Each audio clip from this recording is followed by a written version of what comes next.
안녕하십니까. 인문학연구소 인현입니다. 이번 시간에도 우리가 기억했어야 할 이름들에 대해서 살펴보는 시간을 갖도록 하겠는데요. 이번 시간에는 네 번째, 한반도 최고의 무장이었던 척준경이란 인물에 대해서 살펴볼까 합니다.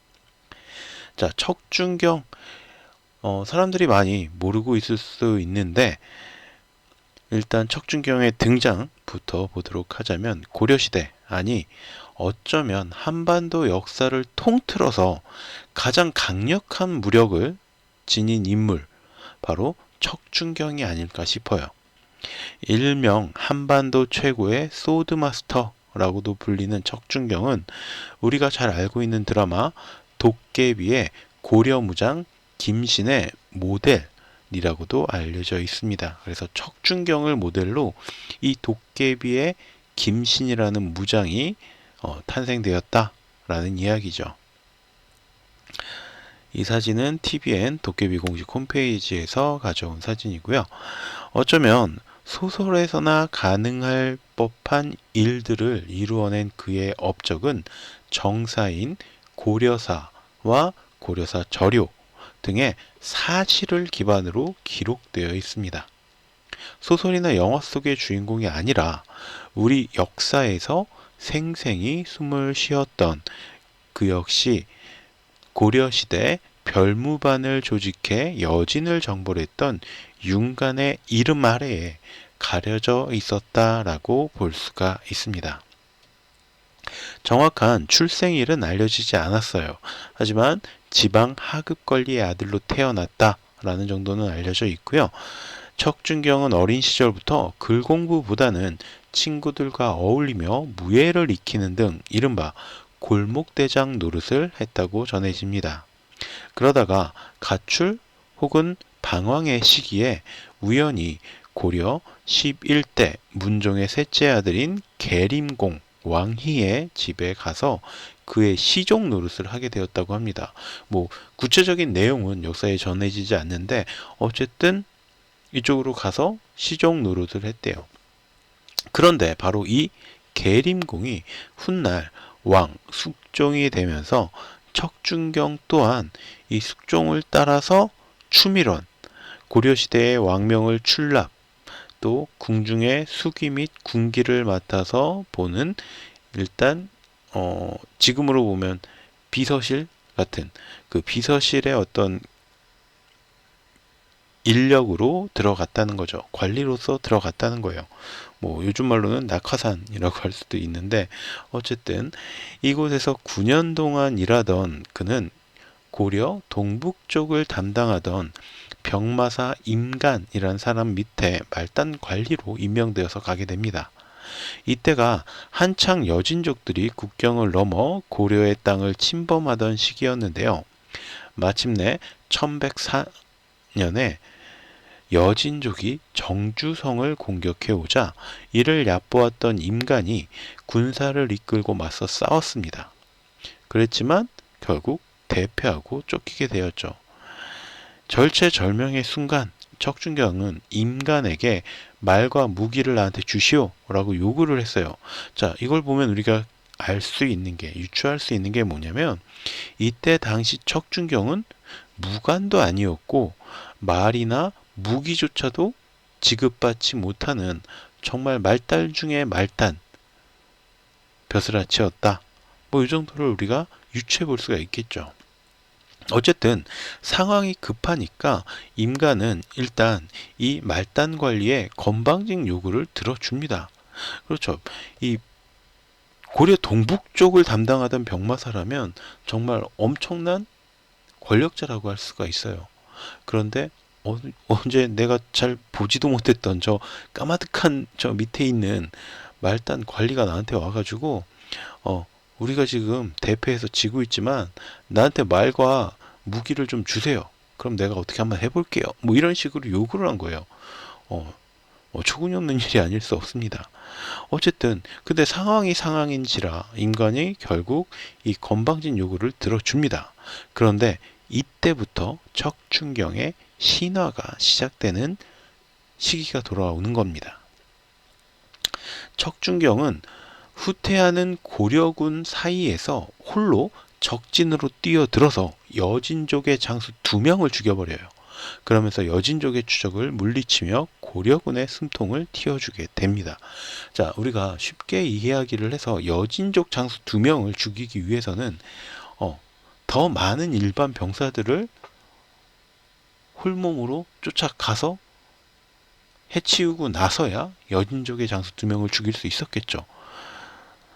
이게 고려사에서는 어떻게 전하고 있냐면, 아군이 패배하자 척준경은 임간에게 부탁하여 무기와 갑옷 입힌 말을 얻어 적진으로 돌진하여 적장 1명의 목을 베고 아군포로 2명을 구출하였다.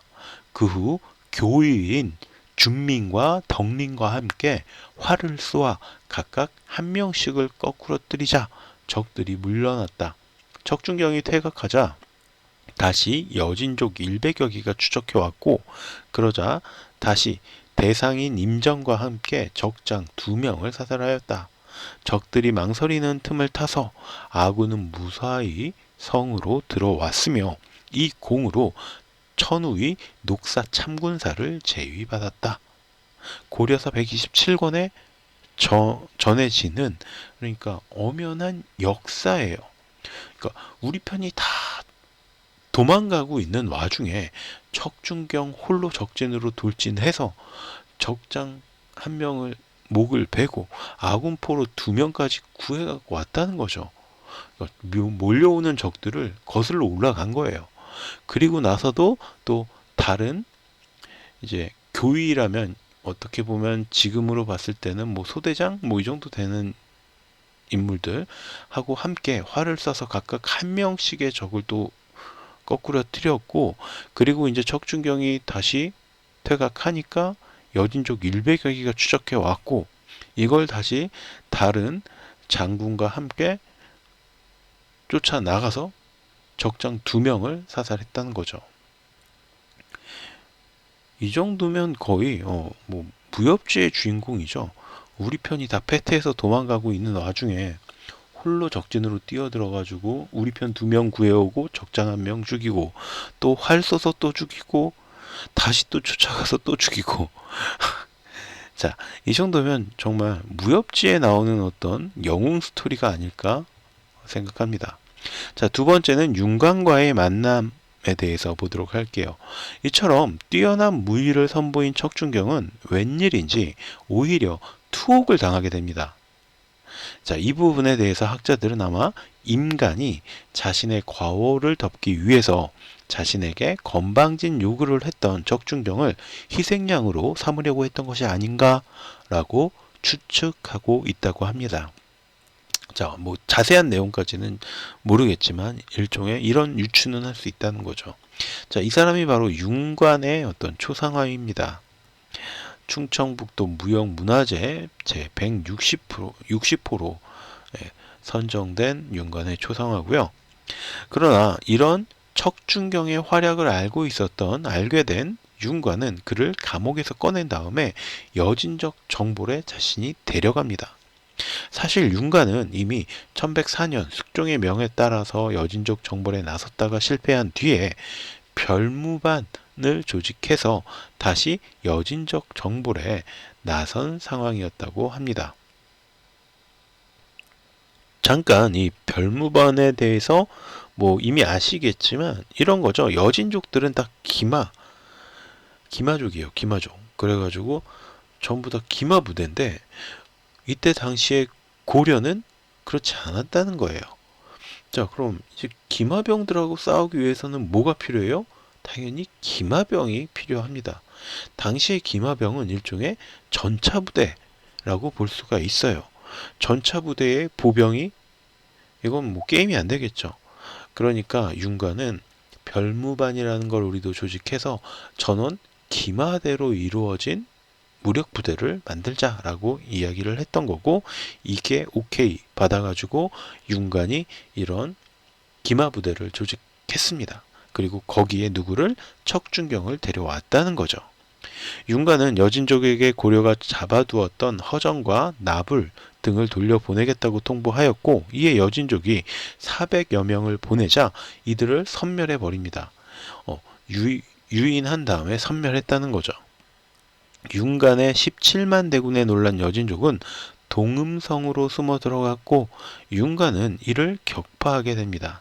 그러나 석성으로 들어간 여진족이 의외로 수성에 능하여 고전을 하게 됩니다. 앞에서 말했던 것처럼 여진족은 기마민족이었고 기마부대예요.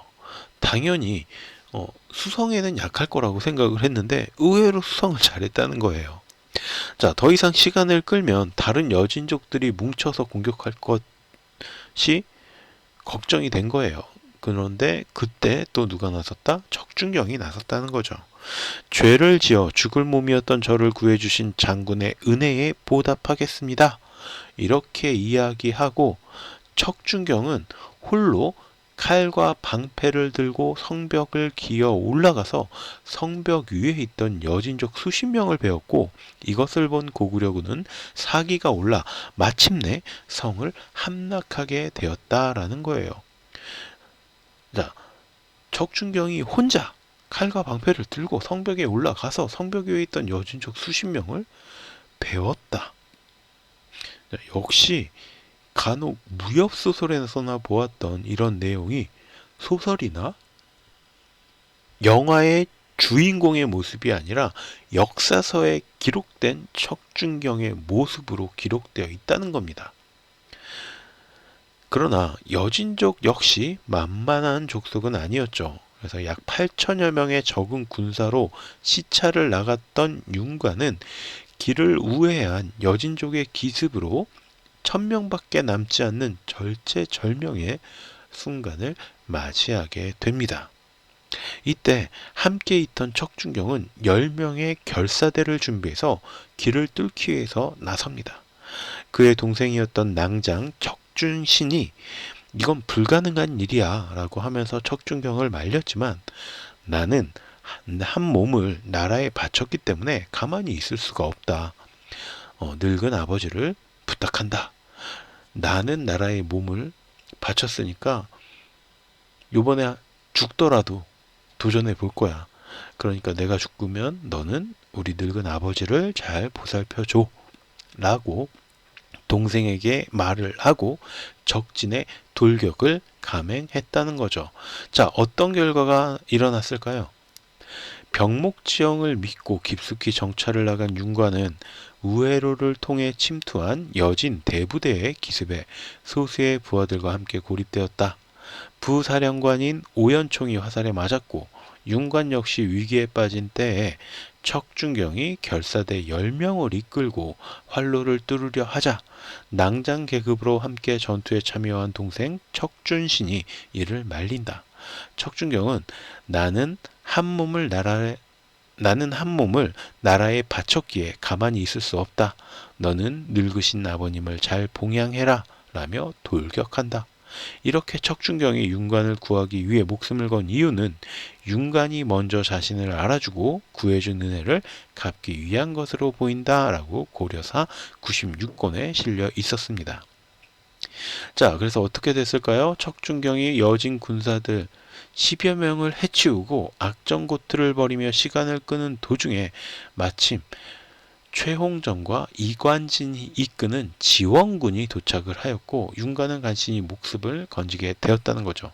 그리고 척준경 역시 여진군사 10명을 해치우면서도 부상 하나 없이 살아서 돌아왔대요. 그리고 도망치는 여진족을 또 쫓아가기까지 해서 36명의 목을 더 베었대요. 자, 그러니까 얘 혼자서 지금 46명의 여진족의 목을 날렸다는 겁니다. 이제 윤관은 눈물을 흘리며 앞으로 너를 자식처럼 생각할 테니 너도 날 아버지처럼 생각하거라 라며 진심으로 감사를 표하게 됩니다. 그러나 이들의 고난은 끝나지 않았어요. 윤관이 폐잔병을 수습하여 영주성으로 물러가자 며칠 후 여진족의 알세라는 인물이 약 2만여 명을 이끌고 영주성을 공격해 옵니다. 이미 한 차례 위험을 겪은 고려군은 기세도 꺾였고 병력이나 군량도 부족한 상대였기 때문에 성 안에서 버티자라는 게 주된 의견이었다라는 거죠.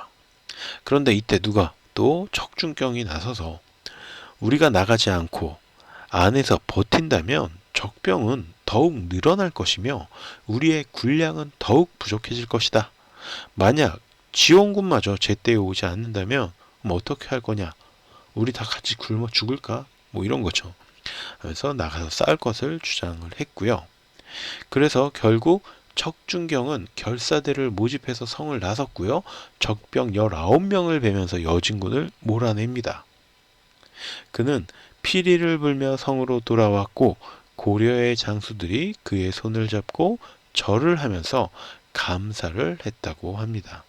이처럼 척준경은 소설이나 영화의 주인공이 보여줄 법한 그런 무위를 선보이면서 패배가 당연한 전투를 승리로 바꿔버렸어요.